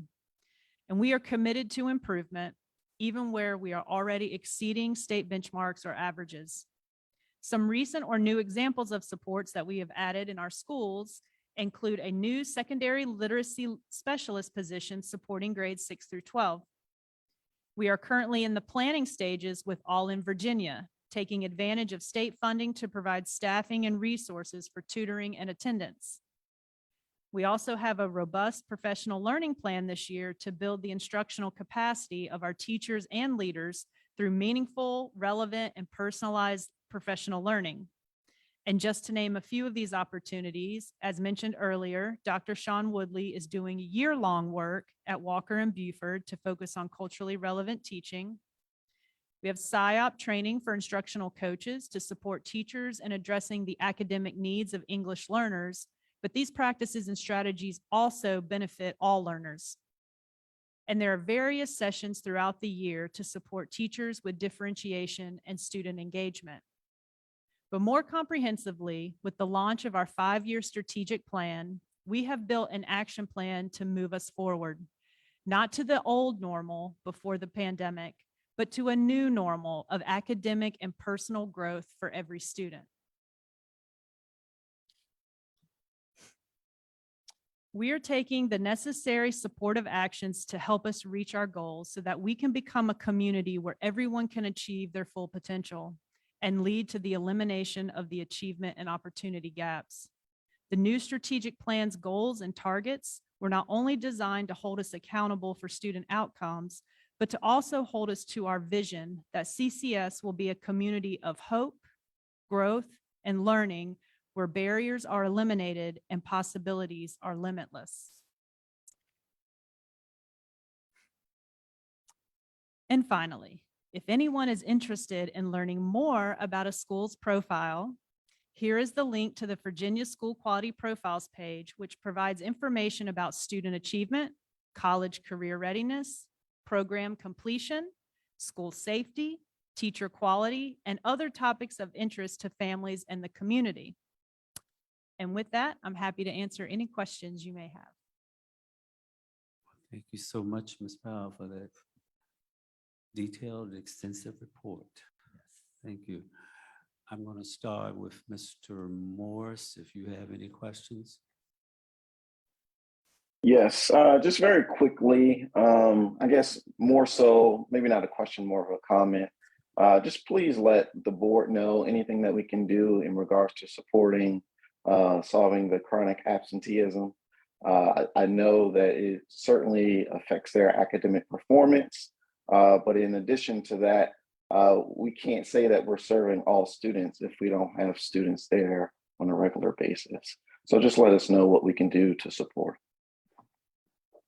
Thank you. Ms. Torres? Yeah, I'm sure that that data point has caught all of our attention here. Any sense of, I mean, it kind of makes sense that maybe you would see a higher absentee rate, you know, in the 2021 or even 2022, 2023 year. But I would kind of expect it to be going down, you know, and as we all saw, most of these schools, the trend was up. Any sense from anybody of why or what's going on? I think you see it in so many sectors. I think there's some behaviors that were learned that need to be unlearned. But I think, and when we talk about what employers say they are seeing, I watched the recent Board of Ed meeting, and employers are reporting that employees aren't coming to work across the country. And so attendance is bad even in the private sector. So I think you just see people who have learned some really bad behaviors, and it just needs to be unlearned. And I know we're going to have an attendance campaign that'll be coming out of our strategic initiatives office. And so we're going to work to meet people. And I would even say to Ms. McKeever, I think Ms. McKeever may have said it, but even areas where you see students who have buses, I think that's some of the frustration that some of our community members have. You know, we see buses that are empty and are going to spaces where students really need the buses. And so it's about helping people to understand the importance of being at school on time, and being here every day. Yeah. I don't know if that was a silly question on my part. I'm not sure what your face was. Your look there was, Ms. McKeever.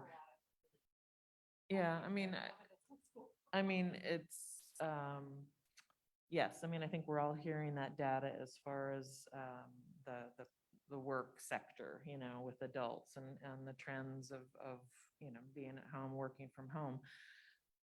But I can't help but think about, you know, how most of us here on the board, you know, worked through COVID and, you know, people wanted their kids back in school, right? I mean, there was also that perspective of like, we need our kids in school, in the building so that we can go back to work. And then we've seen this drop. I was just curious. I mean, I just found it intriguing that from last year to this year, I mean, there were some significant increases in those data points. And I also think too, Ms. Torres, that the other part is that we're talking about a day a month. I mean, on the surface, it may look like the student is coming to school and coming to school frequently, but if the student is missing one day a month, or let's just say 2 days, I missed one at the beginning and one at the end, it looks like on the surface that the student is not missing a lot of time, but over the course of the school year, that student has missed 20 days, 20 very important days. And so that's also what lends itself to that chronic absenteeism, because we hear that from parents. You know, it was just 2 days, you know, one day at the beginning, one day at the end, but that makes that chronic absenteeism. You've already hit that threshold when you hit that day a month. So when you have students who are missing 2 days and people don't think anything is wrong with it, and it's about a whole lot of things, about engagement, there's a whole lot of things that contribute to that. Well, So it's not hard to do. yeah. No, I look forward to hearing the marketing campaign or the attendance campaign. And yes, as Mr. Moore said, anything we can do to support that. A quick question, also just kids who are in the buildings but not attending certain classes, like ever, from the beginning of the school year and not showing up in certain courses. I mean, I think that, we're seeing that reflected in this as well, although it may not be captured in absenteeism, right? I mean, if you're missing just one course a day, not showing up, Right. walking the halls in the Right. library, because you don't want to go to a certain course, does that feed into that data, or is it like you're No, gone? it's daily attendance. It's for that, like if they're absent the day. So, if they show up for one period and leave, it's not captured in this data. Okay. And then the other just question I had was I love this and I loved the presentation last year. I mean, I really appreciate it and the time that you spend going through it. I was wondering though, if somewhere, and there's a lot of, not much room to add one more column in that, but if you could add, or even just put it somewhere what the state benchmark is for the certain achievement gaps. Did I miss that? Is it not on there? Oh, so like for reading? Yeah, So, so yeah. you referenced that they Mhm. missed the state benchmark. and Oh, I okay. don't- Yeah, well, and I know it was a lot of information, but yeah, for English, it's just an overall 75% and then math 70. So in the But- beginning, in Yeah, that first but I draft, can add that somewhere I for mean, I next was year. scrolling back Yeah. and forth to Yeah, kind of see yeah. what the average Yeah. was, and I thought. I that's what it apologize was. about that, but No, no, yeah, I no, can. I just, but otherwise. Make it thank- more clear. No, thank you. Appreciate that. Dr. Gordon. Yeah, I first of all appreciate the presentation. I mean, there's a lot of numbers and a lot of information, but I really appreciate how you put it together. And, I think it's as clear as it could be. And, I feel like we know where we are. And I mean, I feel like our team is on top of this. Not everything is where we want it to be. But I feel like, that we have our eyes on the prize here and, we're on top of it. I, of course, also was just very struck by the absenteeism and I wondered about two things. One, the differences amongst the schools, that was curious to me. There are some pretty drastic differences. And I don't know if we have a sense of why that might be. Even like amongst the elementary schools, there are quite a few differences. And then certainly by the time you get to Beaufort, like 36%. And then it goes down again at the high school. So I don't know if there's any way that we're understanding our different schools doing things differently. Well, I can say part of Clark and Beaufort, there were some not following some of the attendance procedures and protocols. And so the reporting out of the accurate daily attendance. So that is something that they now, with these attendance teams that they have in place, I mean, a small percentage of that, but just not capturing. So when a student is late, but comes to school, making sure they go back and mark that student present. So there were times where there were some that was not happening. So, We've also had, quite an increase in our ELL students, and families, and I'm wondering if there's any impact there.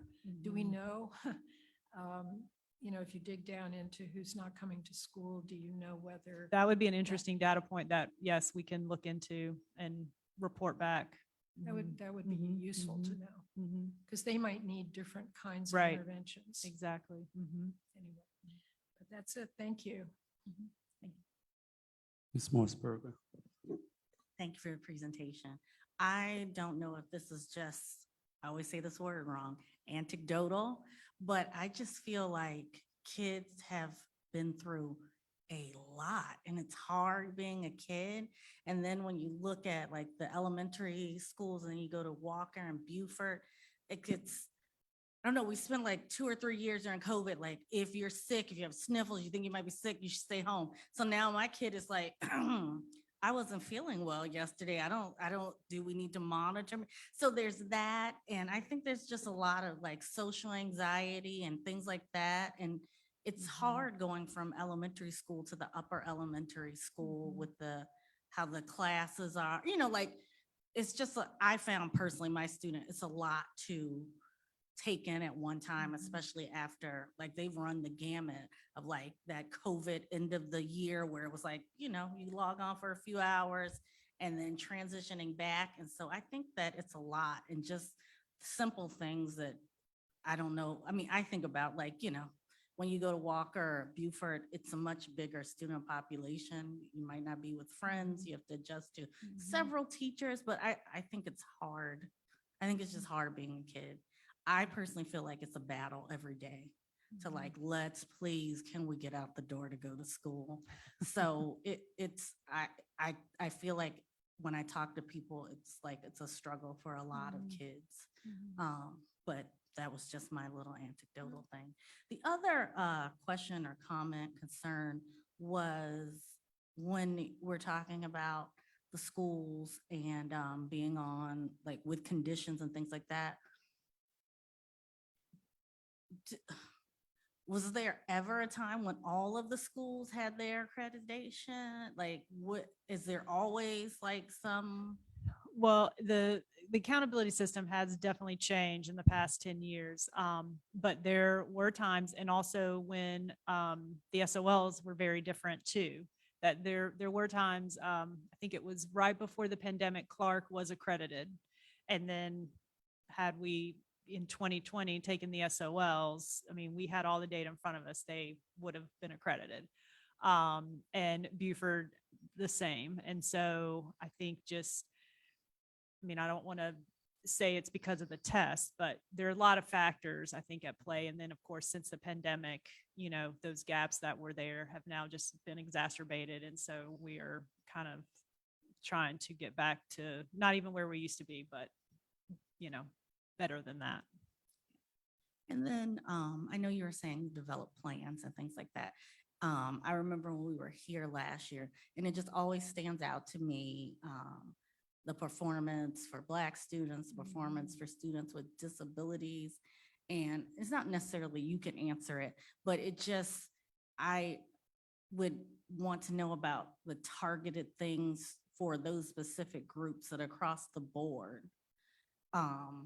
Whichever, no matter what the school, you can be in like a school that gets a 1, but those numbers, when you showed like breaking it out by the different groups just by the last 3 years, that there's still like, I don't know how to pinpoint it, but it just feels like, we were talking about that New York Times article before, and that was what we were talking about then. It's like, like when you're looking at it, okay, let's look at economic disadvantage. Let's pull out like it can vary, but it seems like being a Black student or being a disabled student, no matter where you are, that there's just, you're not getting what you need. And so I was just wondering what specific targets we have when it's a group and it's across like all the different schools and things like that.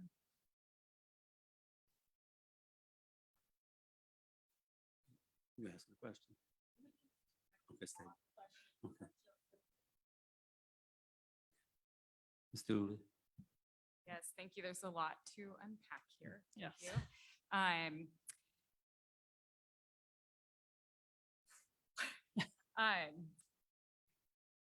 Some of this is great. Some of it is definitely concerning. I don't think I am alone in like my overall sentiments towards standard of learning tests generally. So I don't want to lose sight of that as we dig into this data. At some point, I would love to see more information on our students on nationally normed assessments as opposed to the SOLs, just to have a better picture of where they are. I think all of that said, I don't know, like, as we're diving into this in academic review, I've been through that. I know it's not fun to have, the state looking over your shoulder. It doesn't feel good. It doesn't feel like you're being honored and treated as a professional. And so but the data is clear, like whether it's the SOLs or not, we are not serving all of our students fully. And so I think, this coming on the heels of our equity presentation feels very timely. And so I don't know, like, as we're working with teachers through reviewing this data and professional development, to not get caught in the weeds of hating on the state and SOLs and like keeping the main thing about really how are we working to serve all of our students, especially in some of these subgroups that historically have not performed well and are still not performing at the level that we want them to. And we, the first 2 weeks of school took the fall map assessment, and then we're wrapping up the fall growth assessment, which it's not a pass or fail. You get a vertical scaled score, and it's based on the previous year's content. And so that will even provide more information on top of the map data for teachers to kind of see where students are, and then kind of where, what needs, how to meet their needs with whether it's skill groups, intervention groups, remediation. But teachers do use that data and try to inform their instruction. And I know I said this before, but the cohort data, like to be able to see the kids year over year, I recognize that you could not add one more element to this data that was presented tonight. I appreciate that. But, really being able to see how students are improving, from year to year, as opposed to, third grade this year to third grade next year. That is a data point, but to be able to see third, fourth, et cetera, is. And yeah. Yes, thank you. Ms. McKeever. Thank you again, Ms. Swift. We're calling you all sorts of things today. Glad I'm not the only one. Pretty soon it'll be like Dr. Girl. So thank you for that. I appreciate it. And so there will be more like in depth in the work session. Yep, we're gonna do cohort data. Okay, so that I think is really critical. I think the culture of the schools are really important in this absentee data. And I cannot emphasize enough that this, I think, reflects pretty accurately what I suspect is happening at the school level for, you can just tell where kids want to be and why. So I also wondered how much of our like redistricting or whatever happened to what we did with Burnley Moran and Venable had anything to do with some of the numbers changing at Burnley Moran and Venable. Like, I just wonder, because again, we're not following cohorts. This is just very broad data. And I feel like I would like us to be just honor and respect that these numbers are changing. I don't know, maybe they're doing some magic somewhere, and that's great. But I also just think it's very important to be respectful of that change that we made. And then Jackson Via, like, just crushing it. I mean, that is amazing. And I don't know what the changes are there demographically. And I just think they keep getting more kids, and that's amazing. And I don't see those children that they are receiving as anything but incredibly needy. So like it's just an incredible amount of English language learners coming into their community, among other things. So economically disadvantaged. So I don't know, maybe I'm wrong. I don't know, but that has been, so I'm just 3 cheers for Jackson Via. I mean, there's a lot of good news in this report as well. I think the larger dynamics at play can be hidden by the data. And I just wanted to also just acknowledge that there's things in that data that we should also make sure we're mentioning as somebody who's leaving the board. I just want somebody to always acknowledge that, like, we obviously have a bus issue. So yes, absenteeism might be a problem for some kids. Although, man, seeing those crossing guards everywhere around town as I'm driving my child to school is so nice. There's just a lot of good things happening, and I see the parents with the kids walking, and it's really lovely. So there's a lot of good stuff happening, and the data says a lot of good things. But there's a lot of work to be done. So thank you so much. Appreciate it. Thank you. Ms. Turner. First I want to say amazing presentation. Thank you so much. Thank you. I'm really happy to see that my former elementary school, Venable, as a Venable All-Star, I'm really happy to see that the data looks really good. And although I think I am like the youngest one in the room, elementary school is like, you know, just like learning is really important to me because that sets the foundation for other learning in like the levels moving up and things like that. I actually did have one question. And the board members can also chime in on this too, but besides the pandemic and COVID and bus issues and things of that nature, what do you think contributes to kids not going to class and not showing up to school? Why they're not showing up? Yeah, not going to class and things. I mean, I think there's many factors, I think that were mentioned before, whether it's just anxiety, or transportation. Also, I think the pandemic, although we're seeing the rates decrease from that, which we would think we would see an increase, I think these are some unfortunately learned bad habits, but also, you know, especially more in the younger grades, you know, students aren't driving themselves to school. So there's also, we've got to have that family school connection and build those relationships and kind of really have parents understand the importance of coming to school and how that can increase student achievement and their learning. So.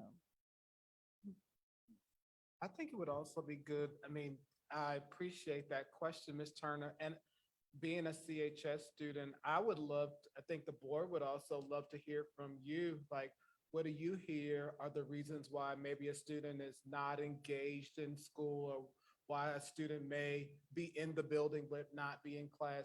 What have you heard and seen? From what I have seen, I feel like sometimes it can be the teachers, just depending on who you have.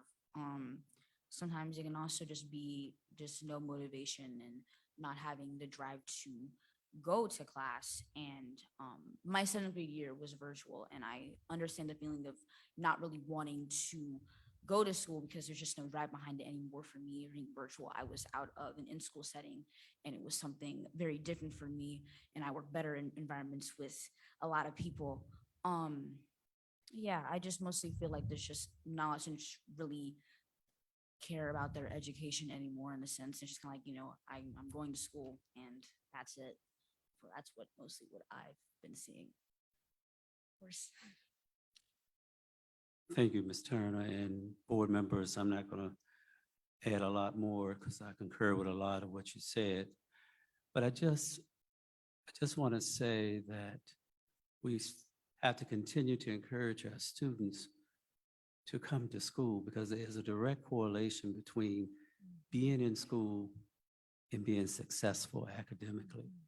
And if you're not in school engaged in learning, it takes a long time to catch up.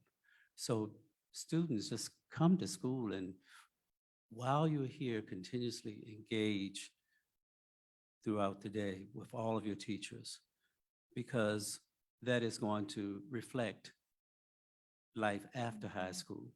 If these habits don't turn around in terms of attending school on a daily, that's critically important. Thank you. Thank you. Ms. Swift, for your Thank you. report. Thank you, Ms. Swift. And she's another one of our worker bees. I appreciate you.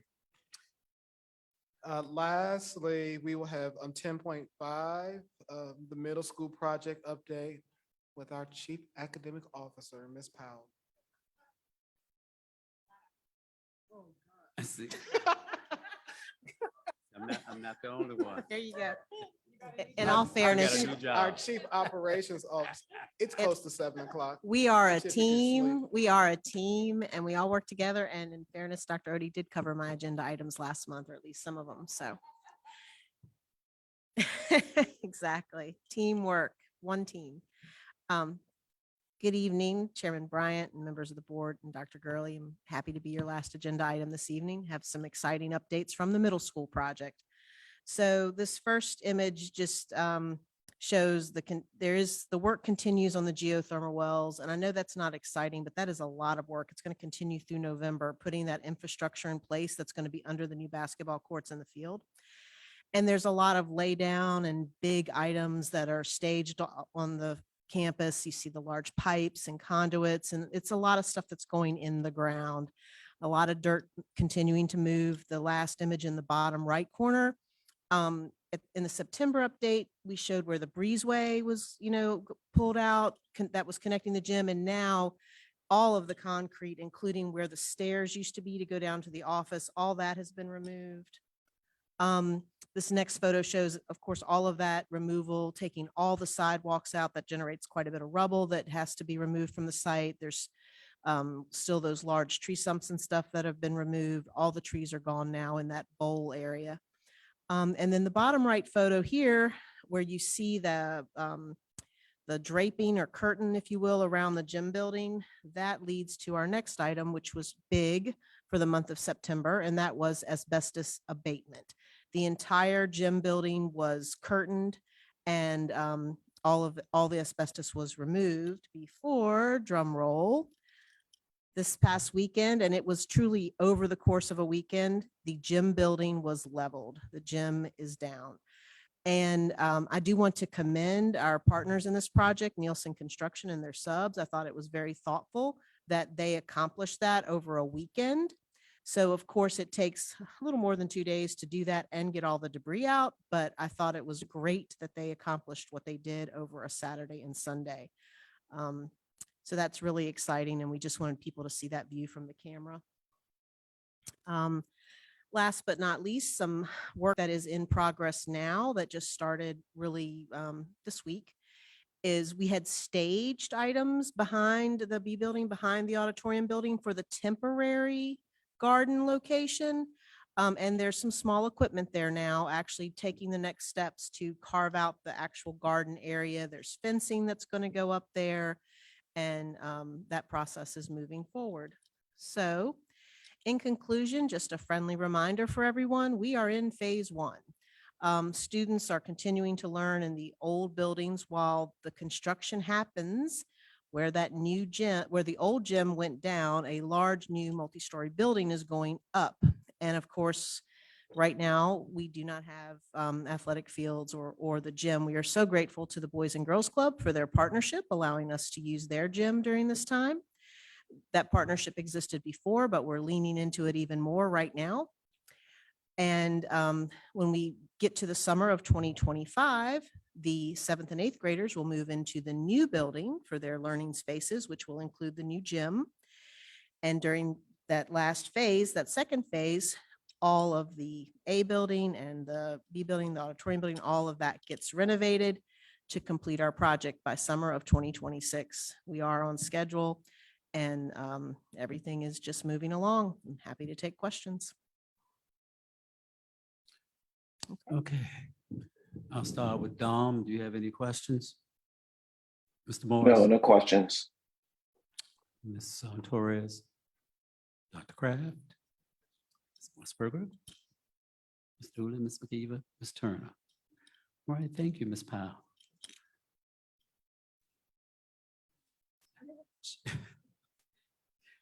Our next item on the agenda is number 11, board response to written reports, and the school board member committee reports and Dr. Odie's Buford Lab school update has been so duly submitted and so duly noted.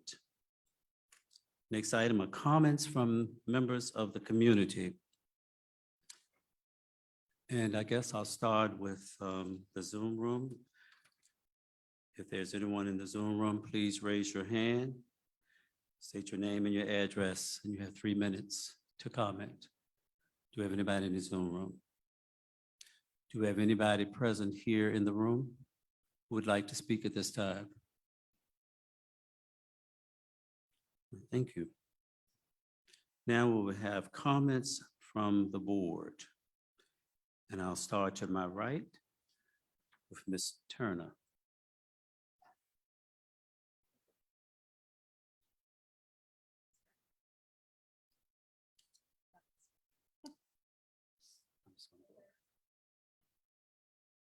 Talking about that. Okay.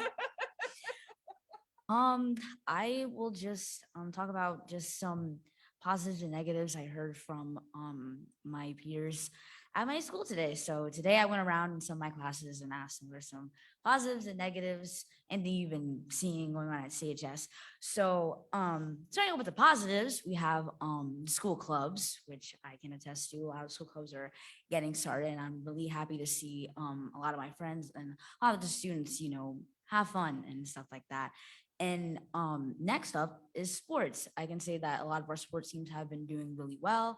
I'm really proud of our sports teams, and especially for me being the marching band and stuff like that. Cavalcade is this weekend, so I'm really excited about that. And I know that I know we're not getting scored, but I know that we're gonna do great regardless. The last thing I have for positives is activities, so stuff like homecoming, which that just happened, and I will say it was really fun. I did go. It was just, you know, nice to see everyone dressed up and just happy and stuff like that. Last positive is, sorry, yeah, this is the last one, sorry. Good community, which I can say that I have seen that and stuff like that. Just everyone just being more connected, everyone just seems really happy. And I'm glad to see that. So for the negatives, just in CHS, some of the environment and things that go on in the hallways. Sometimes the environment at the school isn't the best, but you know, a school is a school, so you know, not every day is going to be a good day. Another negative that my peers are talking about is some of the adult figures in the building. I've never had any negative interactions with any of them, but I have heard stories from some of my friends about certain things that have been going on with that. So that was something. The next one, this is just like kind of like a more school thing, but the lunches are short, which I can attest to, and the microwaves do get like really crowded, but that's more like a in school thing. Another more kind of in school thing, BKT, black night time. First payments, we can't leave our BKTs. That's more of a really like CHS thing, but I understand what my peers are saying, because there are some times where like I need to like go to a place like immediately and then I can't, and you know, I have to like figure out something else. Another one that a lot of my peers were talking about, the no phone rule, especially at lunch. And I know I can't really say much about the no phone rule because it's already set in stone. But I will say, as a student and as someone who frequently sometimes needs to text my mom because I have after school lessons, and she knows I have like guard practice and stuff like that, and just other people about, you know, my like, you know, as kids of marching band, I sometimes find it hard to find the time to text my mom or my dad or to call my parents when I need something from them, or when I need to let you know something without saying off and away all day. So next one is more diverse classes. And when I was talking to my friend who told this to me, more like CTE classes, what she was saying, and stuff like that. The next one was more help outside for students. We do have BKT, and I know there's early morning and after school help, but sometimes, you know, we just need like other outlets for help and things like that. Let's see. I'll skip these two because they're more school focused. The next one, my friend actually told this to me, no one of my friends, the English 9 and 10 curriculum. I can't really speak much on this, as I've only completed 1 year of English here as a freshman, and right now I'm currently taking English 10. But I found it really interesting that she told that to me. So next is bathroom maintenance, and I can attest to this. As being, just I value my privacy, and it's like that. I value that, and not having locks on the girls' bathrooms in some of the girl bathrooms in CHS is just kind of unnerving to me. I'm not too sure why that is, but that was one thing that people told me a lot about. Next was just grading, like the grading system, I think, and stuff like that. And I don't, and I understand like why people would say that. Just because like the way the numbers are now, it makes it a little more difficult to like really get an A, and my grades kind of drop sometimes when I do get like high scores on something, but I can understand. And last thing was lunch, and I pack my lunch, so I can't really say much on this, but I do know a lot of my friends, just kind of just people I've spoken to, a lot of my peers just have trouble with lunch and things like that, and I wish I could help. It's really mostly out of my control. But I do share those sentiments and I understand, but that's everything. So, Well, thank you, Ms. Turner. yes, of course. Ms. McKeever. I have some follow-up questions. Yeah, of course. Sorry, there was a lot.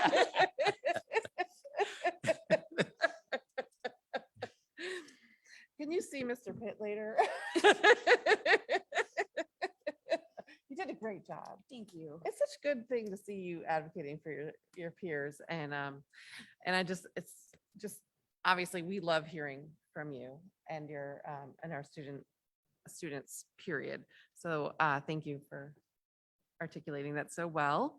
And and also just what I want to say, like just even going and taking the initiative to go and talk to your peers before you came out here today. So thank you for doing that. That's all I have to say. Thanks. Ms. Dooley.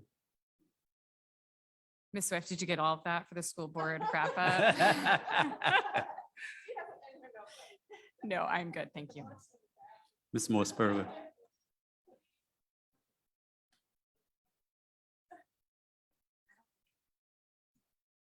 Dr. Kraft. Just, Ms. Turner, welcome. And we're really happy to have you as part of the board, and just keep asking the questions and telling us. It's really important to us. So thank you so much. I'm glad you're here. Ms. Torres. Yes, I wanted to extend my welcome as well to you. I'm glad you're here and do appreciate that. And you being one student, you're kind of like how we get to hear what's happening in the building. So I really appreciate hearing all of the positives and the things that we need to do better. So thank you for that. Just wanted to say thank you to everybody. I wanted to just share too that homecoming was fun. I was able to attend the game and watching football, but also the marching band. I stayed for the whole thing so I could watch the marching band.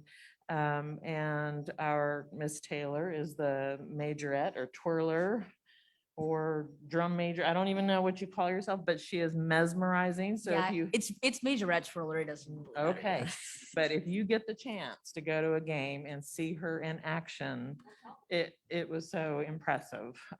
Beyond everything else, that you have, I was just a joy. So thank you, and we're glad to have you here. Thank you so much. That really means a lot to me. I've been twirling for a long time, and it makes me really happy to hear people like be appreciative of what I'm doing and stuff. So thank you so much. You're welcome. I mean, and the band was great. I mean, I was really impressed with them, but I told her before the meeting started, I just found myself totally watching and following her the entire show. So it was a lot of fun. Mr. Morris. No comments or questions. Thank you. Thank you. And again, my sentiments to you as well, Ms. Turner. You are quite something. All right. We love it. Thank you so much. Now, without further ado, I will turn it over to our esteemed Superintendent, Dr. Gurley. Turn the mic on. I am going to yield my, I'm going to yield my comments. We have a 2-minute video and that I'm very proud of from our communications team that summarizes our strategic plan. It's 2 minutes and then we will be gone. And the voiceover is by one of our CHS students.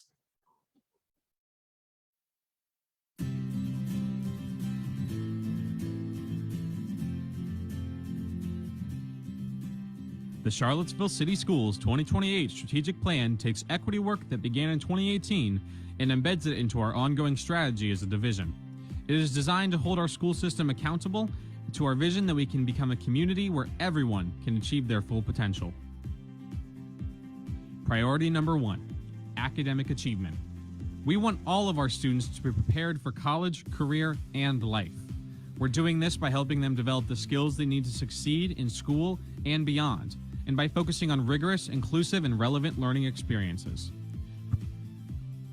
Priority number 2, safety, wellness, and belonging. We want to create a safe and healthy learning environment for everyone.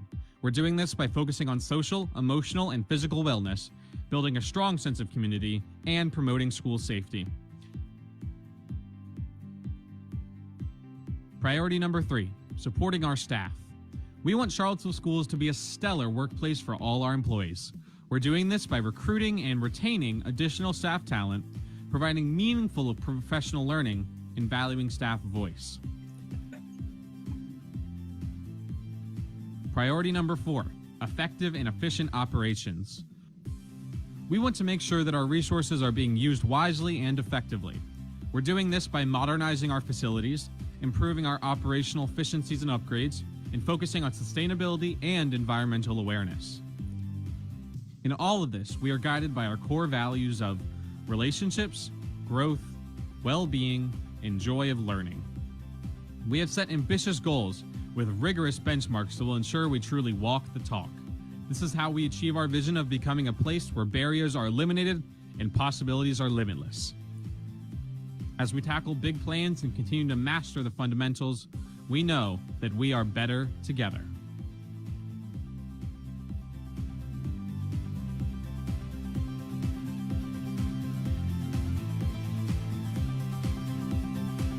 So I just want to thank you all for a good school board meeting and kudos to one of our very own CHS students. And I think that's really, that's the fruits of our labor to have our students be able to do that kind of work. So that's all I have for the evening.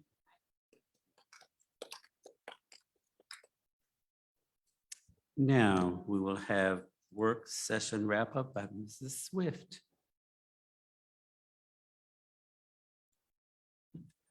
So aside from Ms. Turner's list of requests, unless I missed something, I didn't have anything. Thank you. Upcoming meetings. Before I get to that, I want to also thank all of you all who presented tonight, your reports. Great work. We appreciate you. We love you. Our next meeting will be on October 19th. So Charlottesville City School Board Work Session Advance at 5 o'clock at Walker Upper Elementary School Cafeteria. And our next board meeting will be November the 2nd here in the Booker T. Reeves Media Center at 5 o'clock. I think we do we have an action item? No. Okay, well, we adjourn. Okay, that is an action item. Is there a motion to adjourn? Second? All in favor? Meeting adjourned.